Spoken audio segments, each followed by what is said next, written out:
আজকে সকাল সকাল দিদি আর আমি বেরিয়ে পড়লাম। নমস্কার সবাইকে, তোমরা সকলে কেমন আছো? আশা করি তোমরা খুব ভালো আছো। আমিও ঈশ্বরের কৃপায় খুব ভালো আছি। 3 দিন ব্যাপী তারাপীঠে কৌশিক অমাবস্যার যে সম্প্রচার, সেটার কণ্ঠস্বর আমার তোমরা অনেকেই জেনেছো।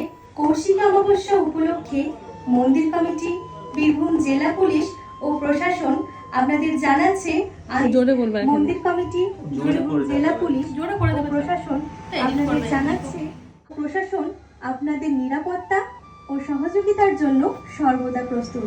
তার জন্য আমরা সর্বদা আপনার পাশে আছি। অনুরোধ, প্রবেশ ও প্রস্থানের জন্য পৃথক পথ নির্ধারিত হয়েছে, অনুগ্রহ করে তা অনুসরণ করুন। অমাবস্যার ঠিক আগের দিন একটা রেকর্ডিং বাকি ছিল, সেটাই করে আসলাম। সত্যি বলতে তারা মায়ের এই অশেষ কৃপা আমার জীবনের এক বিরাট প্রাপ্তি। অমাবস্যার পরে পরে আবার আমাদের কুলদেবীর বাৎসরিক পুজো অর্থাৎ মনসা পুজো, হাতে একদমই সময় নেই জানো তো। তাই আজকে তাড়াহুড়ো করে চলে আসলাম মনসা মায়ের জন্য শাড়ি কিনতে। কারণ আগামী 2-3 দিন আবার অমাবস্যার জন্য তারাপীঠে গাড়ি চলাচল একদম বন্ধ থাকবে। 7টা মায়ের জন্য 7 রকমের শাড়ি কিনছি। আর এই শাড়ির দুটো দেখো কত সুন্দর। প্রত্যেকটা অনুষ্ঠান যেন এবার একটু বেশি তাড়াতাড়ি চলে আসছে। এই শাড়িটা মাকে ভীষণ মানাচ্ছিল, তাই বললাম এটা তুমি নাও। আর এখানে মা বাবুর জন্য জামা দেখছি। তারপর এসেছিলাম ব্লাউজের দোকানে। আর যখন রামপুরহাট থেকে তারাপীঠ আসছি, দেখো প্রত্যেকটা গেট কত সুন্দর করে সাজানো হয়ে গেছে। রাস্তাঘাট পুলিশ প্রশাসনে ভরে গেছে। সত্যি বলতে এই কৌশিক অমাবস্যায় আমাদের তারাপীঠ নবসাজে সজ্জিত হয়ে ওঠে। এই যে শহর হোক বা গ্রাম, সেটাকে আলোময় দেখতে কার না ভালো লাগে বলো তো। কৌশিক অমাবস্যায় তোমরা কারা কারা তারাপীঠ এসেছো জানিও।